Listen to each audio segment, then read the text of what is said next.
दमले काय तुम्ही? काय सर्वांनी गोड भजन करा बघा. महाराज शूटिंग करतात इकडे काकडे बाबा महाराज सुंदर त्यांचा चॅनल आहे बघा. त्याला संपूर्ण शूटिंग तुम्हाला पाहायला मिळेल बघा. महाराज घ्या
काय होतंय खरं सांगू का? महाराज सुद्धा पहिला दिवस सप्ताहामध्ये शक्यतो घेत नाही का? आता फोन कर, हॅलो महाराज तारीख पाहिजे. महाराज विचारतात कितवा दिवस?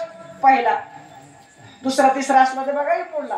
काय होतंय महाराजाला बी माहित असते पहिल्या दिवशी किती बी जीव तोडून कीर्तन केले रंगतय का काय नाही.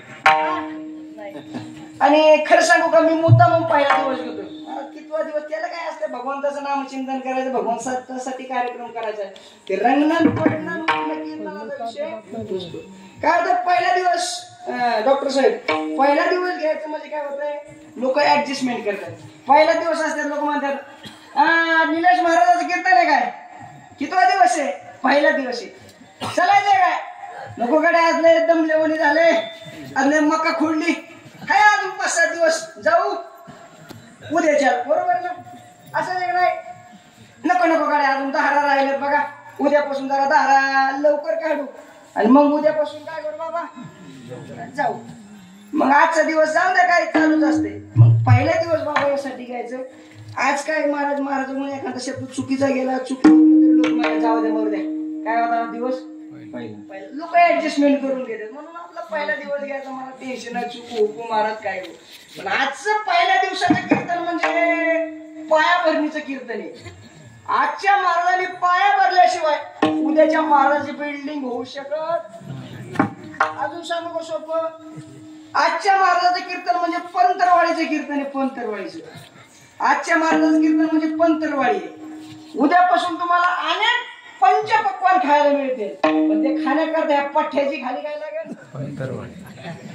पंतरवाडीचं कीर्तन. त्या संबंधानं जो अभंग निवडला हा अभंग कोणाचा होता? जगद्गुरु तुकोबारायांचा होता. त्या अभंगाच्या माध्यमातून जगद्गुरु तुकोबाराय म्हणले आम्ही नामसाधना केली. नामसाधनेच्या बळावरती आम्हाला काय मिळालं? ते संपूर्ण सुख मिळालं, संपूर्ण समाधान मिळालं. कानोपात्र्याच्या जीवनामध्ये मिळालं, ज्ञानोबारायांच्या जीवनामध्ये मिळालं, नाथबाबांच्या जीवनामध्ये मिळालं. ऐका आपल्या सगळं वेळ कमी असल्यामुळं आणि मग महाराज समाधान मिळाल्याच्या नंतर भजन केल्याच्या नंतर परमात्म्याची प्राप्ती होती बघा.